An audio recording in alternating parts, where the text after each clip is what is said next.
It's a discussion segment, and we'll be taking a deep dive into the conversations around increased revenue allocation for states and the need to borrow. You know, it has generated quite a number of controversy, clearly from the number of calls that we had in our phone-in segment. We'll be taking a deeper look at how to balance, you know, these variables on the justification for new borrowings amidst increased revenue flows to state. And to do justice to this topic this morning, we have via Zoom an economist and a public affairs commentator all the way from Suleja in Niger State, Mr. Yusha'u. Good morning, Mr. Yusha'u. Good morning, Daily Trust. Thank you very much. Thank you very much, Trust TV. Thank you very much for finding time to join us this morning. And I'm sure you listened to some of the conversations there on the phone-in segments around how to understand the rationale behind most of the state asking for more debt in the face of increased revenue allocations on account of the removal of fuel subsidy. What do you make of this increased borrowing appetite by the state amidst what appears like a windfall, you know, from whatever is recovered from subsidy payment? In my own, it is just a desire to aggravate economic consequences of debt, knowing fully that Nigeria's internally generated revenue, over 95% is being consumed by servicing debt. And unfortunately, you find stakeholders in governance, after bad governance, moving towards increasing the volume of debt, which obviously we thought by the removal of petroleum subsidy, the trend will be declining. And instead, it is now increasing. It is definitely not a healthy situation for democracy. It is not healthy for development, and it is not even healthy for the politicians themselves. All right. So the critical question, therefore, is it possible that given our developmental needs, some of which you have identified in your opening statements, the needs to have critical infrastructures like constant power supply, like good roads, like rail in most of our mega cities, is it possible that these states can do without debt, given how much it's really needed to be invested in critical infrastructures like this? You see, before even being qualified for any facility in terms of borrowing, whether in the domestic market or outside, you first of all check you make feasibility studies. That is second. Feasibility studies of internally generated revenue. That is what we are expecting most of the state to bring out. Because if you don't have an IGR profile that can sustain your commitment, especially in critical infrastructure, there is no need for you to continue to create a gap. Because that is what is bringing all this grievous, fundamental economic chaos, deficit. You don't have to be creating so much of deficit, because by creating deficit, you are putting economic life of that state in danger. You are putting national economic progress in danger. Looking at what is on the business point. Remember that we said that over 95% of IGR generated is going to servicing debt. So if you check credit to debt servicing, you realize that the ratio is not encouraging at all. And if, for instance, you go step by step, a revenue generated by sharing under Revenue Mobilization, Allocation and Fiscal Commission Act, there is an improvement of about 50%. There is no debt that you can go if there is no any facility in the market that can guarantee the flow of that revenue into your administration, and therefore, if you cannot have, then definitely you are in the long term, you are putting the economic life of whoever is to govern after you in trouble. Because what I understand, why governors are always ready to borrow, because they know that they are handing liability to the next generation. And it is unfortunate. There is need for us to stabilize not only prices in the economy, but we stabilize all the borrowing instruments domestically. You can only borrow when you have critical studies, when you have critical feasibility studies, when you have critical investment portfolio that probably you are generating in your own state. And this is giving us very serious concern, especially that we have seen the consequences of debt before now, because before before this present trend, it was in 2003 when Obasanjo and Ngozi Okonjo-Iweala, after revenues had increased, they write off our debts. That is the type of situation that we are expecting to see in our economy, so that we will have an element of stability. That element of stability created, that is what brought about, even when there was financial crisis in the global market, when the economies of different economies were falling, Nigeria was able to have a rich background to stabilize the economy in 2009. All right. Thank you very much now for this. Can we throw more light? Like I love the fact that you mentioned a couple of, long-term effects on the state in terms of financial crisis, and putting the incoming governors on the hot seat in terms of having issues with managing finances in the state.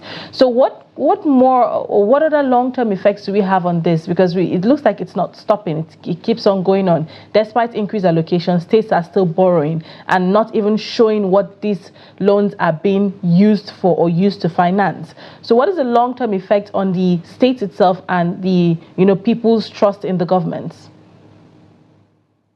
You see, it's putting all our revenue generating procedures in danger. There is no way you borrow when the exchange rate is so poor.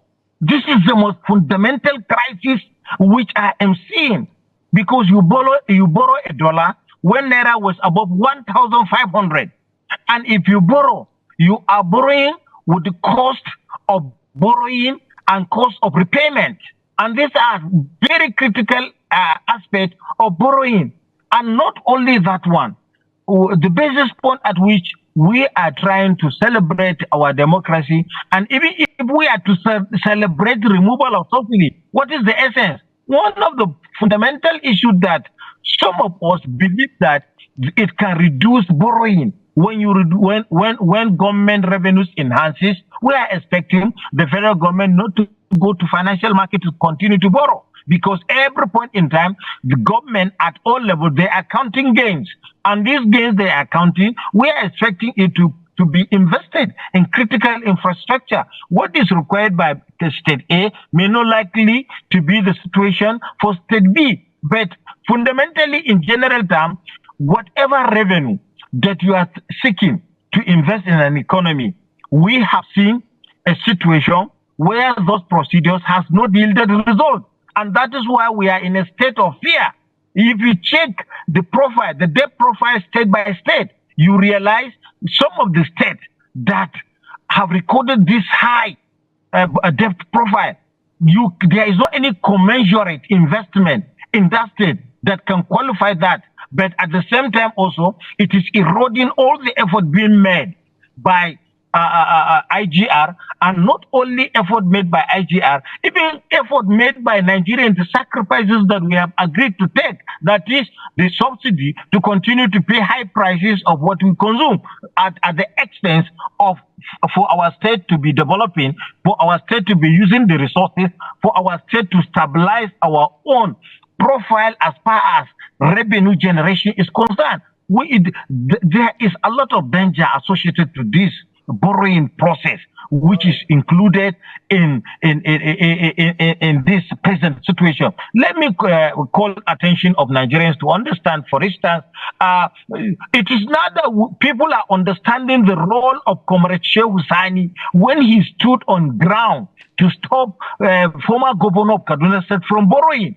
So we are expecting state legislators, we are expecting federal legislators to critically examine, because no institution of government can borrow. And another danger that is that we are trying to teach by state government borrowing. Now, independently, local governments are to take care of whatever revenues they are generating and whatever that is coming to them. So if we give an opportunity for 21 states to borrow, then definitely over 300 local governments will now wish to go and borrow. To borrow and do what? And if, for instance, the legislators who are to checkmate the excesses of these state governors fail to do their job, then definitely they should remember that the consequences of that will not only end in the state, but is going to also end in their political constituencies, because Nigerians are becoming wiser. Nigerians are understanding how much each state governor is taking, and including the addition. There is no need for us to say that debt profile as at present is getting to 1.6 trillion.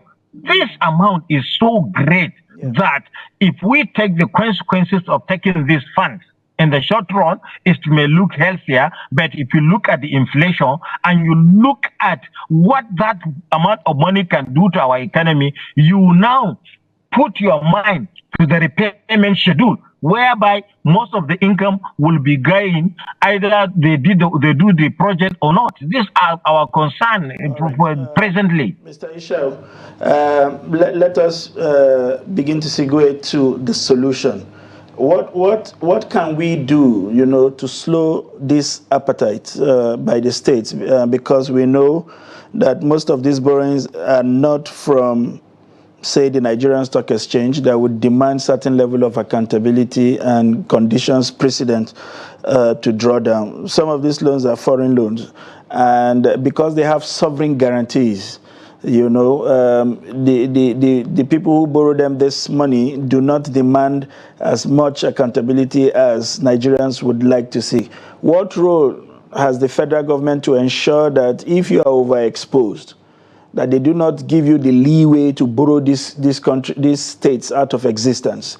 What can they do to check the excesses of some of these governors with regards to how they borrow, what they borrow, and as a matter of fact, how they deliver on the projects that some of these borrowings are supposed to be directed at?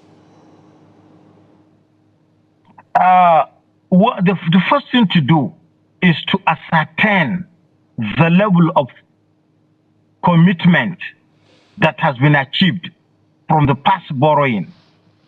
And this can only be done not by politicians.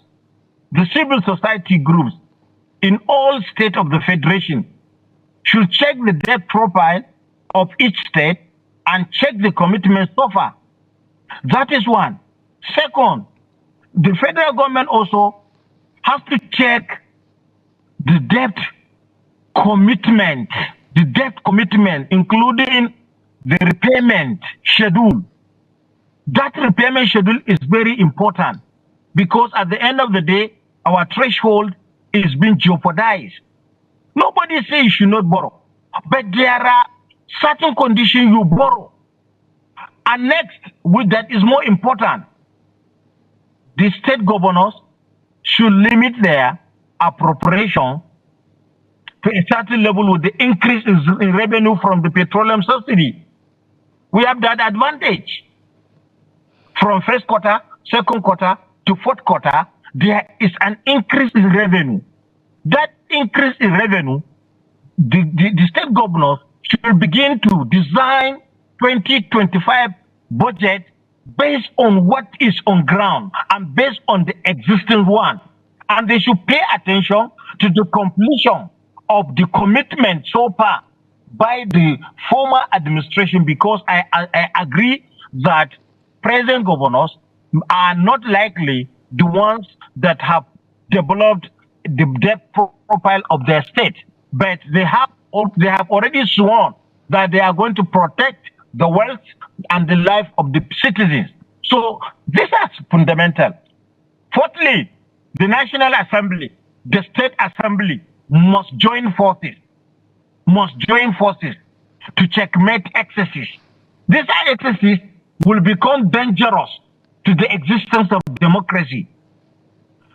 Finally, what I think is that the Debt Management Office has an obligation to bring out to the consumption of public the entire debt profile by all states, by the 36 states and the FCT, domestically and internationally. The reason is, if you don't have enough information, you will not have enough capacity to checkmate excesses and even to put certain level of social responsibility to governance. It is important for all of us to understand that borrowing is necessary, but condition where you have an improved revenue also must be taken into consideration. Okay, so talking about the improved revenue, the IGR, you made mention of it a couple of times as well now. What ways can the government support, the federal government support the state government to improve the internal generated revenues there in the states in such a way that you could also see that these borrowings or the ones they've borrowed would be able to create infrastructure or put structure in place that would help boost the revenue? So what ways can the federal government support the state government to see that revenues generated internally in the states can be on an increase? I think it's a very direct situation. Federal government should encourage state governors to participate in economic programs that can create additional jobs, that can create wider capacity for production purposes. It is important to note that in arts and culture alone, there are revenues untapped. There is a projection made by the Minister of Culture to generate revenue over $30 billion between now and 2030. What are we doing with our arts and creativity? Creative economy is one fundamental aspect to which the state can enter into partnership, the state can enter into collaborations with the guidance of the federal government. And if we can make interventions in creativity, definitely in each creativity, there is additional income. And if there is an additional income, there is an improved revenue. So you go on to sector, you call summit, you understand what is your capacity. While some other states may be solid minerals, like Zamfara State, for instance, have a lot of privilege to generate money with solid mineral.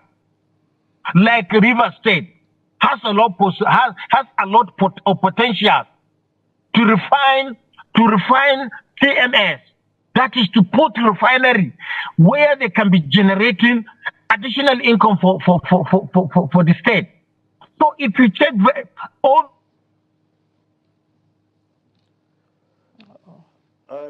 economic capacity to put certain commitment in some sectors of the economy for just to create additional jobs, because there is no need. The entire economy is facing stagflation, high inflation, high unemployment.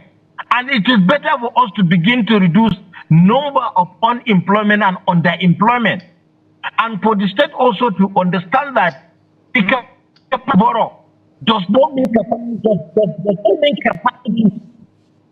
capacity to progress as far as state commitment are concerned.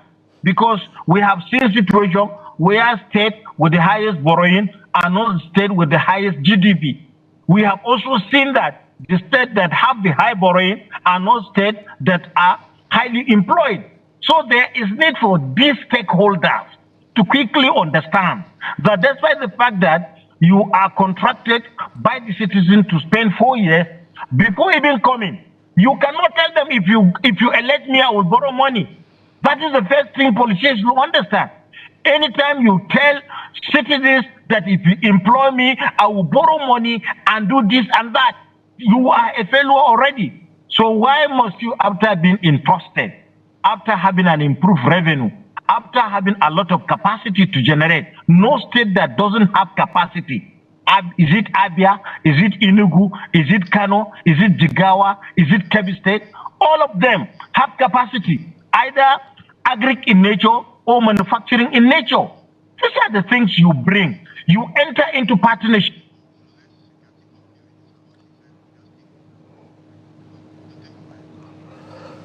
All right, we seem to have a challenge here with the network, but I think the point by Mr. Yusha'u is more than clear. What the states must do to improve revenues and what we can do as a country, to move away from this perpetual borrowing to how to improve resources as subnationals, improve infrastructures, get more money, get more people employed, bring down revenue profile so that we can have more money available, and most importantly, cut waste, which is the final question I will have for you, Mr. Yusha'u. In under 1 minute, please help us understand. And another way to generate revenue, which is even the cheapest way, if you like, is to cut down on excessive waste. And there are excess fats. If you look at the balance sheets of most of the states, whether it is in the convoy of the governor or in the guest houses, or in the number of times they travel abroad in the name of looking for foreign investors that really doesn't yield anything, to some of the jumbo projects that are never finished. What can states do, from their current revenue profile to cut down excessively on waste and save up or free up more money to build infrastructure? You see, W.W. Rostow, a developmental economist, asserted, until we have a shift in our attitude, that cutting of waste will not be visible. Very good. I like that question. No matter, it's not even the cutting. When this revenue from subsidy vanishes, going back to the treasures of the state, our exchange rate refused to stabilize, because it's not only shortages, it's cutting expenses, but dubious spending should be eliminated. We should be direct approach. We should have direct approach to transparency and accountability. I think if we do that, we will see what we are looking for. Thank you very There is no need to give a contract that will cost only 100 million to give that contract at 1 billion naira. These are some of the things that are multiplying.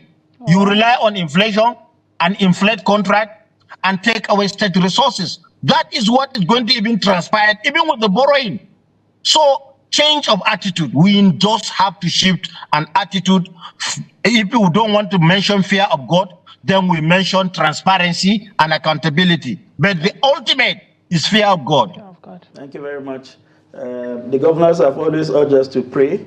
When we have famine, they ask us to pray. When there are insecurities, they ask us to pray. We are also praying, as you have urged, that we have the fear. They would have the fear of God in the discharge of public funds in Nigeria. Once again, thank you very much, Mr. Yusha'u, as always, for joining us and share very invaluable perspective with our viewers this morning.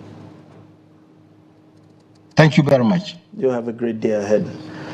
All right, quickly before we move on to our next segment, we will be joining a reporter who is on the Kaduna-Abuja Expressway around Azara, to bring us up to speed with the state of infrastructure, the decaying road infrastructure, and how that has become a nightmare for travelers on that road. Good morning, Sagir. Good morning, Sunday. I'm actually struggling to make out what you're saying, but I heard good morning. So good morning to everyone in the studio. All right, thank you. Thank you for making your way there. It's been a very wet morning, I understand. But what is the situation of Azara this morning and the state of infrastructure as far as that road is concerned? Well, interestingly, Sunday, when I came here, I met a couple of children who would usually hawk items to passers-by and, of course, travelers who are applying this route. And what struck me and caught my attention, of course, they were singing a popular song by a popular musician, Idris Abdulkarim, Nigeria Jaga Jaga. Unfortunately, that's the situation we are seeing right now. I'm at what is supposed to be, a diversion across around the Azara community area along the Abuja-Kaduna Expressway. You would have to pardon me, of course.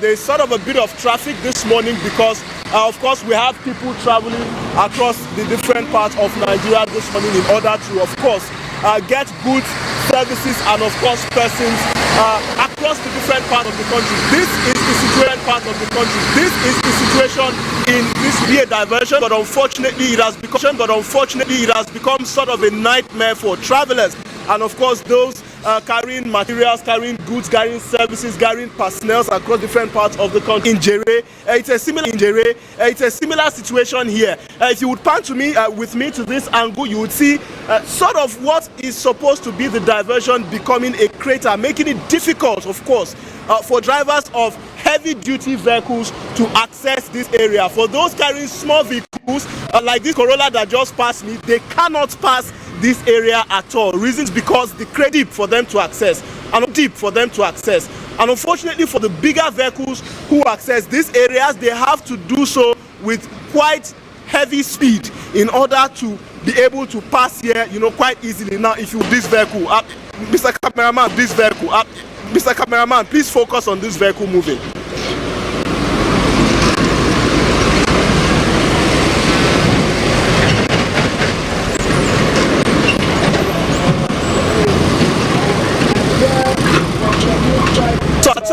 When the heavy-duty vehicle was passing, some of its tires were suspended in the air. Unfortunately, this deals a lot with the balance of this vehicle, making it even more scary when passing here, because some of the residents had complained that a lot of these vehicles would usually fall on its side when it tries past this area, especially if it's not balanced. Now, if you would pan with me just very quickly, you would see just along the other side of the road, it's still under development, of course, this portion of the road, but you would see that there is a trailer right in the middle of the road that has fallen with all of its contents spilled out. I spoke with them. They said although they didn't pass this section of the road right here with all of the gators, but unfortunately, due to the softness of the road, the trailer could not quite maintain its balance and unfortunately fell on its sides. These are developments here along the Abuja-Kaduna Expressway, with residents calling on the government to do something fast in order to prevent